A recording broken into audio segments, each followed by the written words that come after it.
ఇందాక వీడియోలో మనం లెసన్ టాపిక్ వాటికి మొత్తం చూసాము. ఇప్పుడు వీడియోలో లెసన్ తర్వాత క్వశ్చన్స్ ఉన్నాయి కదా, ఆ క్వశ్చన్స్ వాటి ఆన్సర్స్ ఏంటియో చూద్దాం. ఓకేనా? ఫస్ట్ క్వశ్చన్ ఏంటి అంటే, the sun rises 2 hours earlier in Arunachal Pradesh as compared to Gujarat in the west, but the clocks show the same time. How does this happen? ఇప్పుడు అరుణాచల్ ప్రదేశ్లో సన్ రైజ్ ముందు జరుగుతుందంట, గుజరాత్లో 2 hours తర్వాత జరుగుతుందంట. కానీ క్లాక్స్ మాత్రం సేమ్ టైం చూపిస్తున్నాయంట. ఇది ఎట్లా హ్యాపెన్ అవుతుంది అని అడిగారు. మనం ఇండియాలో ఎక్కడ ఉన్నా కూడా స్టాండర్డ్ మెరీడియన్ని రిఫరెన్స్ చేసుకొని టైం చూస్తాం. స్టాండర్డ్ మెరీడియన్ టైం ఏంటి అంటే Indian standard time. Indian standard టైమే ఇండియాలో ఎక్కడున్నా మనం ఫాలో అవుతాం.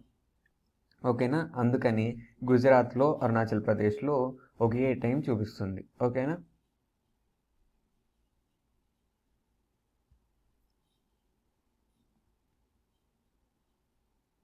ఇది స్టాండర్డ్ మెరీడియన్.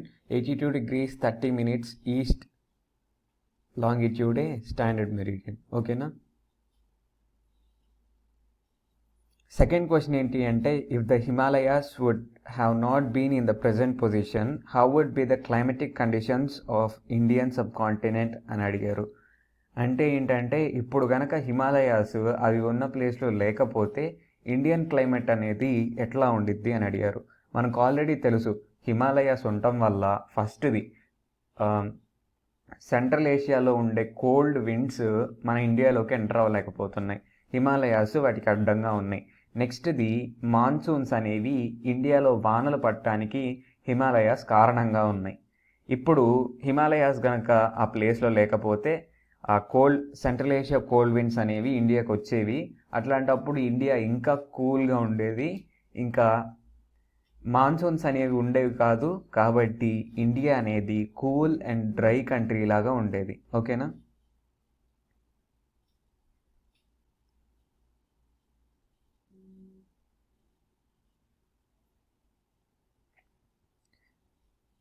చూసారు కదా, ఇది ఆల్రెడీ డిస్కస్ చేశాను ఇందాక వీడియోలో. హిమాలయాస్ ఇట్లా ఉంటే ఇటు వాన పడే సైడ్ ఏమో ఇండియా ఉంది, ఇక్కడ వాన పడని సైడ్ ఏమో వేరే కంట్రీస్ ఉన్నాయి, చైనా, టిబెట్, ఈ కంట్రీస్ ఉన్నాయి. ఇటు ఉండటం వల్ల మనకి వానలు బాగా కురుస్తున్నాయి. ఓకేనా? The Himalayas does not extend in to which of the following states. Himalayas అనేవి ఇక్కడ ఇచ్చిన ఏ స్టేట్స్లో ఉండవు అని అడిగారు.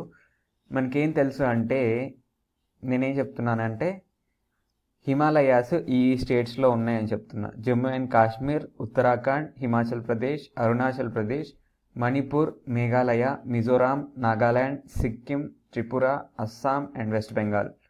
ఈ స్టేట్స్ అన్నిట్లో హిమాలయాస్ ఉన్నాయి. ఓకేనా? ఈ 12 ఇండియన్ స్టేట్స్లో హిమాలయాస్ ఉన్నాయి.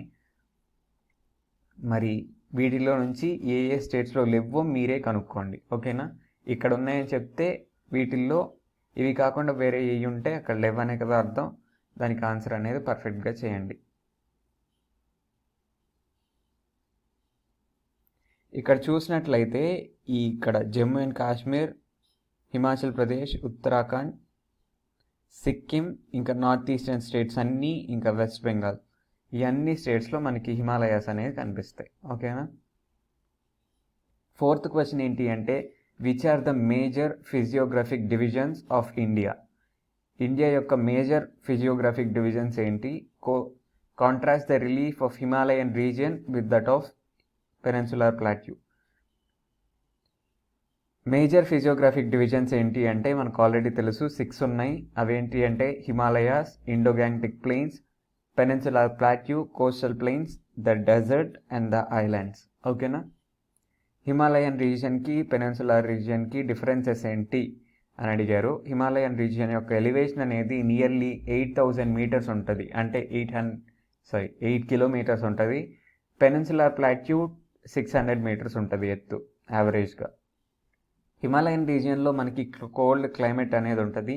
పెనిన్సులర్ ప్లాట్యూలో ట్రాపికల్ క్లైమేట్, అంటే కొంచెం వెచ్చని వామ్ క్లైమేట్ అనేది మనకు ఉంటుంది.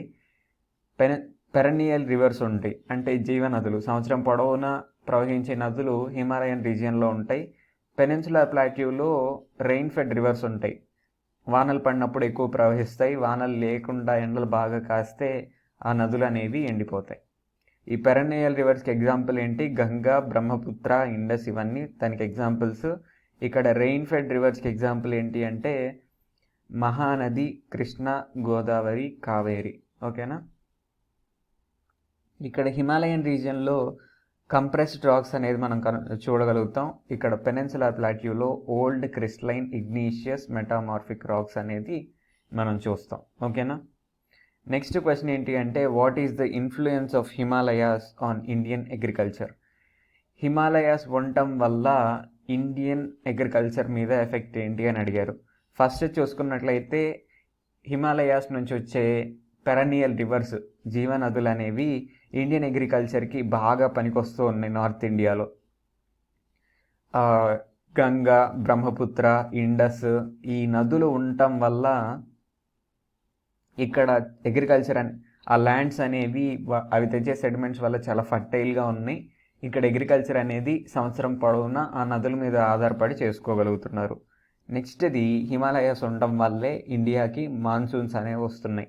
అంటే హిమాలయాస్ వల్లే ఇండియాలో వానలు పడుతున్నాయి. హిమాలయాస్ లేకపోతే వానలు అనేవి ఉండవు. ఓకేనా? ఈ వానల మీదే కదా సౌత్ ఇండియాలో నదులు ఎండిపోయినప్పుడు ఈ వానల మీదే అగ్రికల్చర్ అనేది డిపెండ్ అయి ఉంటుంది. ఓకేనా? నెక్స్ట్ క్వశ్చన్ ఏంటి అంటే Indo Gangetic plains have high density of population, reason ఏంటి అని అడిగారు. ఇండోగాంటిక్ ప్లెయిన్స్లో పాపులేషన్ అనేది హై డెన్సిటీగా ఉంటుంది, చాలా ఎక్కువ ఉంటుంది. దీనికి రీజన్ ఏంటి అని అడిగారు. మనం ఇండోగాంటిక్ ప్లెయిన్స్ చూసుకున్నట్లయితే అక్కడ సాయిల్స్ అనేవి చాలా ఫర్టైల్గా ఉంటాయి.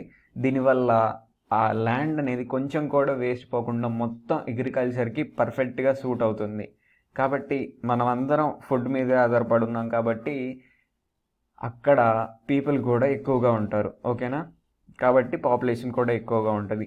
పెరనియల్ రివర్స్, జీవనదులు ఉండటం వల్ల ఇండస్ట్రీస్ పెట్టుకోవడానికి, ఫ్యాక్టరీస్కి, జనాలకి జనరల్గా వాటర్ ఎక్కువ కావాలి కదా, కాబట్టి సెటిల్మెంట్స్ అన్నీ ఆ నదుల చుట్టూనే జరుగుతాయి. కాబట్టి ఇండోగాంటిక్ ప్లెయిన్స్ అంతా ఫుల్గా పాపులేటెడ్గా ఉంటాయి. ఇంకోటి ఏంటి అంటే ట్రాన్స్పోర్టేషన్కి అనువుగా ఫ్లాట్ ప్లెయిన్స్ ఉంటాయి అనుకున్నాం కదా. ఇండోగాంటిక్ ప్లెయిన్స్ అంటే చాలా విశాలమైన, విస్తారమైన ఫ్లాట్ ప్లెయిన్స్ అనేవి మనకి ఇండోగాంటిక్ ప్లెయిన్స్లో ఉంటాయి. దీనివల్ల ట్రాన్స్పోర్టేషన్ అనేది చాలా ఈజీగా ఉండిద్ది. ఇప్పుడు కొండలు అవన్నీ ఉంటే రైల్వే కష్టంగా ఉంటుంది, ట్రాన్స్పోర్టేషన్ కష్టంగా ఉంటుంది. కానీ ఇట్లా ఫ్లాట్గా ప్లెయిన్స్ ఉంటే కనుక ట్రాన్స్పోర్ట్ అనేది ఈజీగా ఉంటుంది, ఇరిగేషన్కి కూడా ఈజీగా ఉంటుంది. కాబట్టి ఇండోగాంటిక్ ప్లెయిన్స్లో పాపులేషన్ డెన్సిటీ అనేది చాలా ఎక్కువగా ఉంటుంది. నెక్స్ట్ క్వశ్చన్ ఏంటి అంటే మ్యాప్ పాయింటింగ్. ఇక్కడ ఇచ్చిన హిల్ రేంజెస్ని మ్యాప్లో పాయింట్ చేసి చూపించమన్నారు. ఫస్ట్ చూసినట్లయితే ద కారాకోరం రేంజ్, ఇక్కడ ఇండియాలో ఇక్కడ టాప్లో ఇక్కడ కనిపిస్తుంది కదా, ఇది కారాకోరం రేంజ్. నెక్స్ట్ది జస్కార్ రేంజ్. ఇవన్నీ మ్యాప్ తీసుకొని పాయింట్అవుట్ చేసుకోండి, అప్పుడే గుర్తుంటుంది, లేకపోతే గుర్తుండదు. నెక్స్ట్ది ఇక్కడ ఆల్రెడీ చూసాం పటకాయ్ హిల్స్ అని, అది ఇక్కడ ఉంది పటకాయ్ హిల్స్. Next Jaintia hills. ఇక్కడ రాజస్థాన్ థార్ డెజర్ట్ అనేది ఆరావళి హిల్స్కి లీవర్డ్ సైడ్ ఉంది అనుకున్నాం కదా, ఇక్కడ ఆరావళి హిల్స్ అనేవి ఉంటాయి. ఓకేనా? ఇక్కడ వింధ్యా రేంజ్ ఉంటుంది, ఇక్కడేమో కార్డోమమ్ హిల్స్ అనేవి ఉంటాయి. ఓకేనా? నెక్స్ట్ది మ్యాప్ పాయింటింగ్ పీక్స్. ఇక్కడ ఇచ్చిన పీక్స్ అన్నిటినీ మ్యాప్ పాయింట్ చేసి చూపించమన్నారు.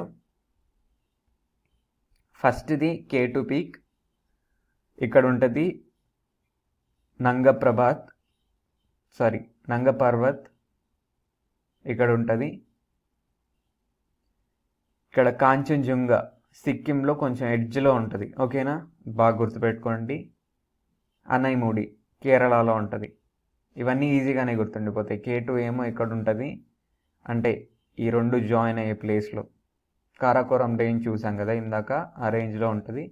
నంగా ప్రభాత్ ఏమో ఇక్కడ ఎడ్జ్లో ఉంది. కాంచన్జుంగా ఏమో ఇక్కడ సిక్కింకి ఎడ్జ్లో ఉంది. అనైముడి కేరళలో ఎక్కడైతే వెస్టర్న్ ఘాట్స్ నీలగిరీస్ని మీట్ అవుతాయో అక్కడ హైయెస్ట్ పీక్ లాగా ఉంది. ఓకేనా? నెక్స్ట్ మ్యాప్ పాయింటింగ్ ఏంటి అంటే చోటా Nagpur plateau, Malwa plateau.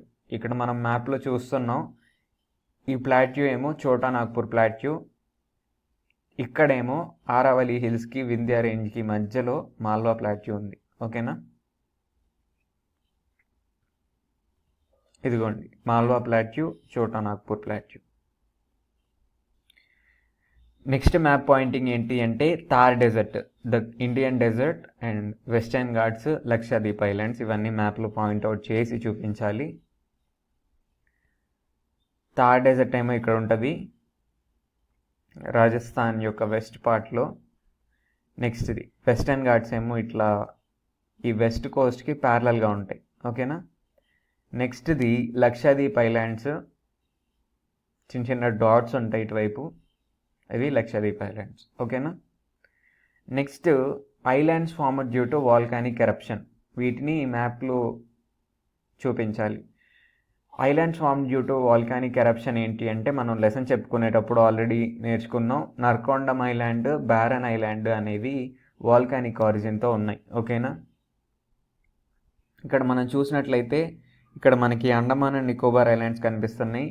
Andaman and Nicobar ఐలాండ్స్లో ఇక్కడ నర్కొండం ఐలాండ్ ఉంటుంది. ఇది చాలా చిన్న ఐలాండ్ కానీ వాల్కానిక్ ఆరిజిన్తో ఉంటుంది. ఇక్కడ దానికి కొంచెం కింద బ్యారన్ ఐలాండ్ ఉంటుంది. ఈ బ్యారన్ ఐలాండ్ అనేది ఇప్పటికీ యాక్టివ్ వాల్కెనో. ఓకేనా, బాగా గుర్తుపెట్టుకోండి, నర్కొండం అండ్ బ్యారన్ ఐలాండ్స్. ఇక్కడ అండమాన్ అండ్ నికోబార్ ఐలాండ్స్ కనిపించే లైన్లో అయితే ఉండవు, కొంచెం పక్కన ఉంటాయి, అంత ఈజీగా కనిపించవు మనకి. ఓకేనా,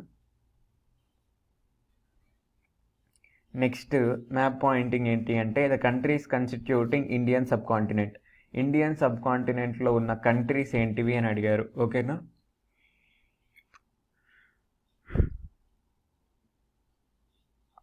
ఫస్ట్ది ఇండియా, మేజర్గా ఇండియన్ సబ్ కాంటినెంట్లో ఉండేది.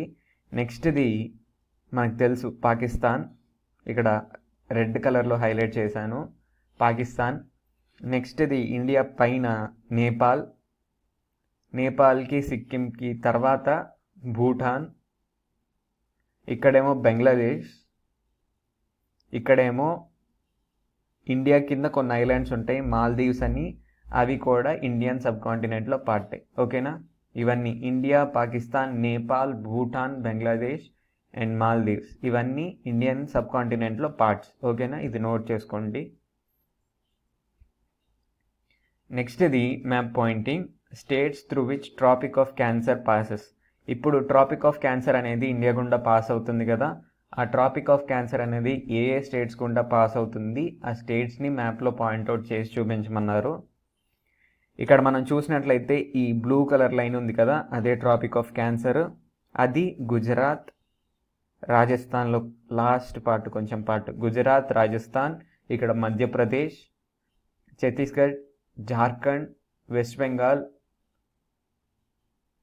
మేఘాలయ, మిజోరాం, ఇక్కడ త్రిపుర, మిజోరాం, ఈ స్టేట్స్ అన్నిటి గుండా పాస్ అవుతుంది. మళ్ళీ చూస్తే గుజరాత్, రాజస్థాన్, మధ్యప్రదేశ్, ఛత్తీస్గఢ్, జార్ఖండ్, వెస్ట్ బెంగాల్, త్రిపుర అండ్ మిజోరాం, ఈ అన్ని స్టేట్స్ గుండా పాస్ అవుతుంది. ఇవన్నీ నోట్ చేసుకోండి. నెక్స్ట్ది ఎక్స్ట్రీమ్ లాటిట్యూడ్స్, లాంగిట్యూడ్స్ ఏంటి అని చూడమన్నారు. ఎక్స్ట్రీమ్ లాటిట్యూడ్స్ చూసినట్లయితే 35.6 డిగ్రీస్ నార్త్ అనేది extreme north point of India. South ఏమో 2 పాయింట్స్ ఉన్నాయి. మెయిన్ ల్యాండ్ అంటే డెక్కన్ ప్లాట్యూకి లాస్ట్ పాయింట్ ఏంటి, కన్యాకుమారి, 8 డిగ్రీస్ నార్త్. అది ఎక్స్ట్రీమ్ పాయింట్ మనం ఫస్ట్లో ఏమనుకున్నాము, ఇందిరా పాయింట్. ఓకేనా, ఇందిరా పాయింట్ 6.7 డిగ్రీస్ నార్త్. ఓకేనా, ఇది ఐలాండ్ ఇందిరా పాయింట్ అనేది. ఇవన్నీ ఈ రెండు, ఈ నార్త్ది సౌత్ది ఏంటి అంటే లాటిట్యూడ్స్. ఇప్పుడు ఎక్స్ట్రీమ్ లాంగిట్యూడ్స్ ఏంటి అంటే ఈస్ట్ వెస్ట్లో చూసుకోవాలి. 97.3 డిగ్రీస్ ఈస్ట్ ఏమో extreme east longitude, 68.1 degrees west ఏమో ఎక్స్ట్రీమ్ వెస్ట్ లాంగిట్యూడ్. ఓకేనా, ఇక్కడ పాయింట్స్ అనేవి ఇచ్చారు. Extreme east, extreme west, extreme సౌత్కి 2 పాయింట్స్ ఉన్నాయి. ఒకటేమో ఇందిరా పాయింట్, ఒకటేమో కన్యాకుమారి. ఇక్కడ నార్త్లో కొన్ని ప్రాబ్లమ్స్ ఉన్నాయి కదా, పాకిస్తాన్తో చైనాతో డిస్ప్యూట్గా ఉంది ఎక్స్ట్రీమ్ పాయింట్ ఏంటి అనేది. ఓకేనా. నెక్స్ట్ ఇది ఏంటి అంటే the place situated on 3 seas. Place situated on 3 seasని మనం పెనిన్సులా అంటాం. ఓకేనా. ఇంకా ఇండియాలో స్పెసిఫిక్గా చూసినట్లయితే 3 seasలో ఉండే ప్లేస్ ఏంటి అంటే కన్యాకుమారి అనేది మనం అరేబియన్ సీలో ఉందని చెప్పొచ్చు, ఇండియన్ ఓషన్లో ఉందని చెప్పొచ్చు, ఇంకా బే ఆఫ్ బెంగాల్లో ఉందని చెప్పొచ్చు. ఓకేనా. ప్లేస్ సిచ్యువేటెడ్ ఆన్ 3 seas అంటే కన్యాకుమారి అని చెప్పండి. ఓకేనా. ఇంకో విధంగా ఆలోచించినట్లయితే పెనిన్సులా అని కూడా చెప్పొచ్చు. 3 sides వాటర్ ఉందనుకోండి, ఒక వాటర్ బాడీకి, దాన్ని పెనిన్సులా అంటాం మనం. నెక్స్ట్ ఏంటి అంటే మ్యాప్ పాయింటింగ్లో the strait separating Sri Lanka from India. శ్రీలంకకి ఇండియాకి మధ్యలో ఉండే స్ట్రెయిట్ ఏంటి అని అడిగారు. దాని పేరు పాల్క్ స్ట్రెయిట్. పాల్క్ స్ట్రెయిట్ యొక్క మ్యాప్ పాయింటింగ్ ఇక్కడ ఉంది, శ్రీలంక యొక్క నార్థన్ పార్ట్లో ది పాల్క్ స్ట్రెయిట్. ఓకేనా. నెక్స్ట్ ఇది map pointing union territories of India. Union territories of India యొక్క మ్యాప్ పాయింటింగ్ చేయమన్నారు. ఫస్ట్ చూసినట్లయితే Andaman and Nicobar islands, Chandigarh, Dadra Nagar Haveli, Daman and Diu, national capital territory of Delhi, Jammu and Kashmir, Lakshadweep, Ladakh and Puducherry, Pondicherry అంటారు కదా అది. ఇక్కడ లడక్ అనేది కొత్తగా ఈ మధ్య చేర్చారు 2019లో యూనియన్ టెరిటరీస్ లాగా. ఇవన్నీ ఏంటి అనేవి మనం మ్యాప్లో చూద్దాం. ఇక్కడ ఫస్ట్ చూసినట్లయితే జమ్మూ అండ్ కాశ్మీర్లో లెఫ్ట్ పార్ట్ ఏమో Jammu and Kashmir union territory, ఇక్కడ రైట్ పార్ట్ ఏమో లడక్. నెక్స్ట్ది చండీగఢ్, ఇంకోటేమో ఢిల్లీ, తర్వాత గుజరాత్లో దమాన్ అండ్ దియు, ఇంకోటి దాద్రా నగర్ హవేలీ. నెక్స్ట్ది పుదుచేరి అనేది 4 parts లాగా ఉంటుంది. కేరళలో ఉంది, తమిళనాడులో ఉంది, ఆంధ్రప్రదేశ్లో కూడా ఉంది. ఇవన్నీ కలిపి పుదుచేరి, దీని పాండిచేరి అని కూడా అంటాం. నెక్స్ట్ది Lakshadweep islands, next Andaman and Nicobar islands. ఓకేనా. ఇవన్నీ మన ఇండియాలో ఉన్న యూనియన్ టెరిటరీస్. ఇవన్నీ మ్యాప్లో పాయింట్అవుట్ చేసుకొని గుర్తుపెట్టుకోండి. ఓకేనా. నెక్స్ట్ ఇది how are the eastern coastal plains and western coastal plains similar or different. ఈ వెస్ట్ కోస్టల్ ప్లెయిన్స్కి ఈస్ట్ కోస్ట్కి డిఫరెన్స్ ఏంటి, సిమిలారిటీస్ ఏంటి అని అడిగారు. వెస్ట్ కోస్ట్ చూస్తేనేమో అది చాలా నారోగా ఉంటుంది, ఈస్ట్ కోస్ట్ ఏమో వైడ్గా ఉంటుంది అని చదువుకున్నాం. వెస్ట్ కోస్ట్లో వెరీ హెవీ రెయిన్ఫాల్. ఇక్కడ వెస్టర్న్ ఘాట్స్ ఉన్నాయి కదా, నియర్లీ 2000 meters హైట్లో ఉంటాయి. వాటి వల్ల హెవీ రెయిన్ఫాల్ అనేది వెస్ట్ కోస్ట్లో పడుతుంది. ఈస్ట్ కోస్ట్లో అబండెంట్ రెయిన్ఫాల్, మంచి రెయిన్ఫాలే పడుతుంది ఈస్ట్ కోస్ట్లో కూడా. వెస్ట్ కోస్ట్కి ఫిషింగ్ అనేది మంచి ఆధారంగా ఉంటుంది. అగ్రికల్చర్ అనేది అంత ఎక్కువగా ఉండదు, ఎందుకంటే ల్యాండ్ అనేది రగ్గడ్గా ఉంటుంది కాబట్టి. ఈస్ట్ కోస్ట్లో అగ్రికల్చర్కి చాలా అనువుగా ఉంటుంది. మంచి మంచి రివర్స్, ఫర్టైల్ సాయిల్స్ ఉంటాయి. ల్యాండ్ అనేది ఫ్లాట్గా ఉంటుంది, ఇరిగేషన్కి అనువుగా ఉంటుంది. ఇంకా కోస్ట్ ఉండటం వల్ల ఫిషింగ్ అనేది కూడా బాగా ఉంటుంది. ఓకేనా. వెస్ట్ కోస్ట్లో ల్యాండ్ అనేది చాలా ఇర్రెగ్యులర్గా కొండలు మధ్యలో ఇంటరప్ట్ చేస్తూ ఉంటాయి ల్యాండ్ని. ఇక్కడ ఈస్ట్ కోస్ట్ మాత్రం ఫ్లాట్గా ప్లెయిన్గా ఉంటుంది. ఓకేనా. 10th క్వశ్చన్ ఏంటి అంటే plateau regions in India does not support agriculture as much as plain regions. Plain regions support చేసినంతగా అగ్రికల్చర్ని ప్లాట్యూ రీజియన్స్ ఇండియాలో సపోర్ట్ చేయట్లేదు. దీనికి రీజన్స్ ఏంటి అని అడిగారు. ఫస్ట్ చూసుకున్నట్లయితే మనకి ఫ్లాట్ ప్లెయిన్స్లో ఫర్టైల్ సాయిల్స్ అనేవి ఉంటాయి. ఇంకా ప్లాట్యూలో చూసుకున్నట్లే మన డెక్కన్ ప్లాట్యూలో చూసుకున్నట్లయితే మనకి బ్లాక్ సాయిల్స్ వాల్కానిక్ ఆరిజిన్తో ఉంటాయి. ఫర్టైల్ సాయిల్స్ ఉంటే హ్యూమస్ ఇవన్నీ నదులు తీసుకొని వస్తాయి కదా, సెడిమెంట్స్ ఇవన్నీ, దాంతో ఫర్టైల్ సాయిల్స్ ఉంటే అది అగ్రికల్చర్కి బాగా ఉంటుంది. నెక్స్ట్ది మనకి ప్లెయిన్ రీజియన్స్లో పెరనియల్ రివర్స్ అనేవి ఉంటాయి. ఇండో గ్యాంగ్టిక్ ప్లెయిన్స్లో మనకి పెరనియల్ రివర్స్ అనేవి ఉంటాయి. ఈ రివర్స్ ఉండటం వల్ల సంవత్సరం పొడవునా నీళ్ళు ఉండటం వల్ల ఆ రీజియన్ అనేది అగ్రికల్చరల్లీ బాగా డెవలప్ అయి ఉంటుంది.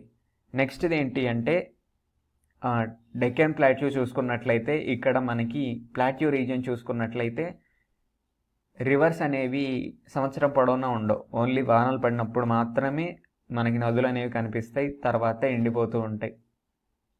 కాబట్టి ఒక క్రాప్కి ఏమో ఈ నదుల వాటర్ని తీసుకుంటాం, రెండో క్రాప్కి ఏమో వర్షం పైన ఆధారపడతాం, లేకపోతే బోర్వెల్స్తో వాటర్ అనేది తీసుకుంటాం.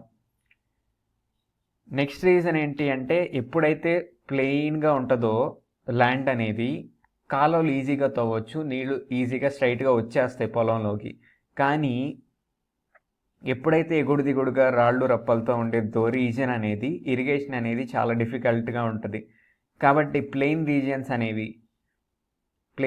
అనేవి ఫ్లాట్గా ఉంటాయి కాబట్టి ఇరిగేషన్కి బాగా అనువుగా ఉంటాయి. ఇక్కడ ప్లాట్యూలో రఫ్గా ఉంటుంది సర్ఫేస్, కాబట్టి ఇరిగేషన్ అనేది డిఫికల్ట్గా ఉంటుంది. ఓకేనా? ఈ కారణాల వల్ల అగ్రికల్చర్ అనేది ప్లెయిన్ రీజియన్స్లో బాగా డెవలప్ అయింది, కానీ ప్లాట్యూ రీజియన్స్ అగ్రికల్చర్కి అంతగా సపోర్ట్ చేయవు. ఓకేనా? ఇంతటితో ఈ లెసన్ క్వశ్చన్స్ అన్నీ కంప్లీట్ అయిపోయినాయి. మీకు ఏమైనా డౌట్స్ ఉంటే తప్పకుండా కామెంట్ సెక్షన్లో అడగండి, వీలైనంత త్వరగా క్లారిఫై చేయడానికి ట్రై చేస్తాను. ఇంకా ఈ వీడియోస్ చేశాను కదా, 2 వీడియోస్ చేశాను. ఫస్ట్ లెసన్ చెప్పాను, తర్వాత క్వశ్చన్స్కి ఆన్సర్స్ చేశాను. ఈ టీచింగ్ కనుక బాగుంది అనుకుంటే బాగుంది అని చెప్పండి, తప్పకుండా కంటిన్యూ చేద్దాం మిగతా 22 చాప్టర్స్ కూడా. బాలేదు అంటే అది కూడా చెప్పండి, తప్పకుండా ఆపేస్తాను. బాలేదంటే ఇంకా ఎవరన్నా బాగా చెప్తున్నారంటే అది చెప్పండి, తప్పకుండా ఆపేస్తాను. ఎందుకంటే వేస్టే కదా ఊరగా చేస్తే. ఓకేనా? Thank you.